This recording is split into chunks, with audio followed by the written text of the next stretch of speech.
Vianello, grazie. Grazie, buonasera e viva il Veneto. Stanno arrivando centinaia di SMS, di WhatsApp, come sempre a Focus siamo già a 1000. Professor Vianello, anche lei sulle Olimpiadi. Sì, guardando Cortina mi vengono in mente per esempio tantissime località della Svizzera che magari sono anche molto meno famose e affascinanti della nostra perla delle Dolomiti, che però sono facilmente raggiungibili con collegamenti ferroviari e poi con delle autostrade gratuite, scavate quasi interamente in tunnel, in galleria, che superano poi con dei viadotti dei grandi dislivelli. Mi viene per esempio da pensare ai cittadini di Zurigo o di Lucerna che possono salire comodamente su un treno con gli sci in mano e con gli scarponi addosso, e questo trenino li porta direttamente davanti agli impianti di risalita delle vicine valli alpine, dalle quali possono scendere, salire su una cabinovia, fare un primo step fino a un rifugio, poi magari un ulteriore ski lift e passare delle bellissime giornate sulla neve senza muovere la macchina.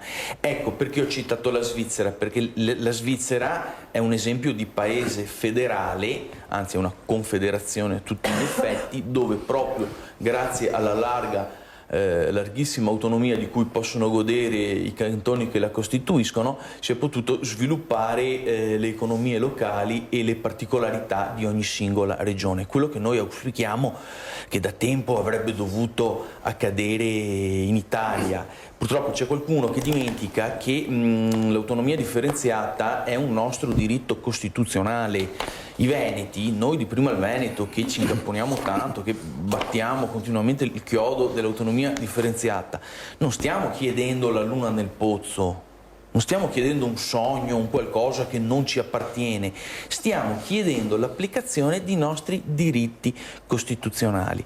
Per tornare al tema delle Olimpiadi, allora, mi associo anch'io a tutti i complimenti che ho sentito sulla manifestazione e la sua importanza, però quella delle Olimpiadi, assieme alla sanità e alla pedemontana, sono quei grossi debiti che ci lascia in eredità la gestione regionale di Luca Zaia, perché abbiamo una sanità purtroppo che è disastrosa e privatizzata completamente.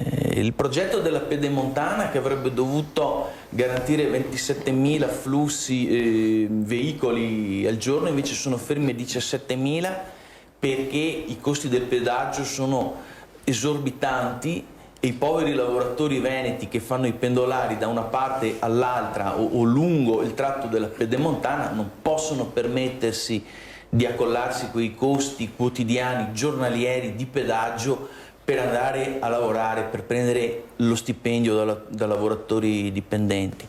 Poi sulle Olimpiadi purtroppo anche qui ci sono stati tantissimi ritardi sui lavori, dei progetti faraonici che forse probabilmente troppo ambiziosi, che forse erano oltre le nostre capacità economiche di gestione nei tempi, nella sostenibilità ambientale. Sono state sventrate delle montagne, ci sono state delle ditte che addirittura si sono rifiutate di realizzare degli impianti perché vi erano dubbi sulle garanzie di sicurezza. Sono stati spesi oltre 120 milioni di euro per realizzare una pista da bob che, correggetemi se sbaglio, il bob deve avere 37 o 38 praticanti in tutta Italia. Dopodiché invece abbiamo, per esempio, nel quartiere di Via Piave a Mestre, dove abito io, abbiamo gente che è costretta a recintare le proprie abitazioni con cancelli, inferriate, filo spinato, cavalli di Frisia, fosse anticarro e campi minati per proteggere per proteggere le proprie abitazioni e la sicurezza dei propri cari da un'invasione purtroppo di tossicodipendenti, spacciatori e criminali. E ne parleremo anche stasera ancora più approfonditamente di sicurezza. Allora, Francesco Vianello, poi andiamo a pubblicità e andiamo poi dalla signora Romina Ceccato sugli incidenti stradali. Professore. Sempre in ambito della sicurezza. Sicurezza, esatto. Sì, allora naturalmente io sono d'accordo con chi ha fatto gli interventi precedentemente. Purtroppo c'è un aumento continuo, esponenziale di fenomeni di violenza, di furti nelle abitazioni, per cui è necessario che la normativa venga modificata e adeguata a queste esigenze, no? Per garantire appunto la difesa dei cittadini e soprattutto degli operatori di sicurezza.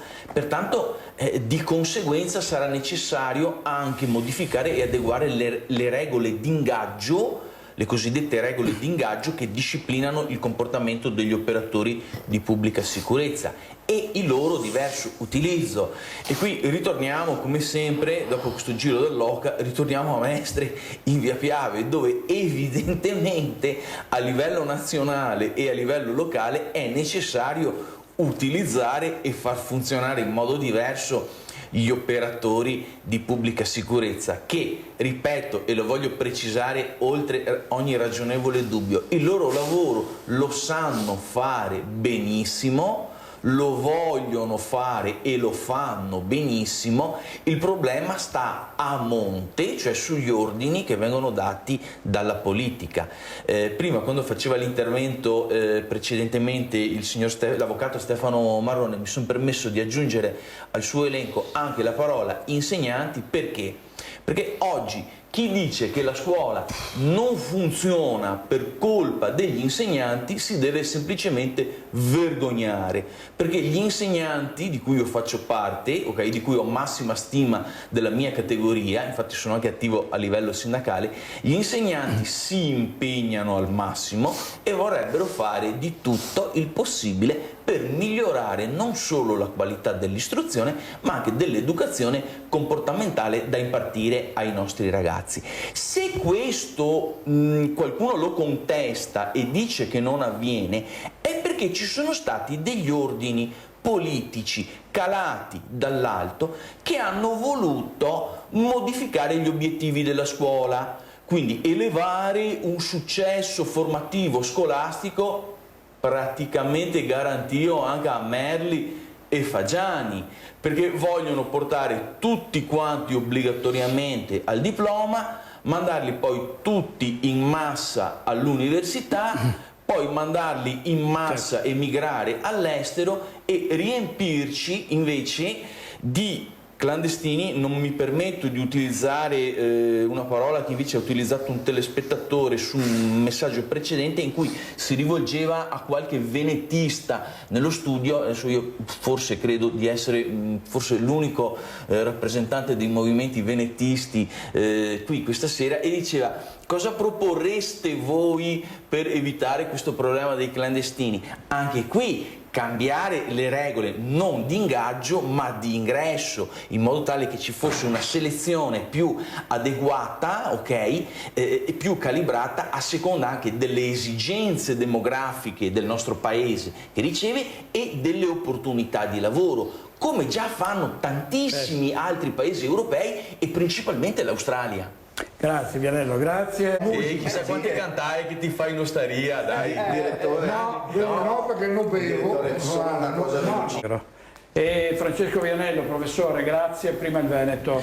Grazie, buonanotte a tutti e viva il Veneto.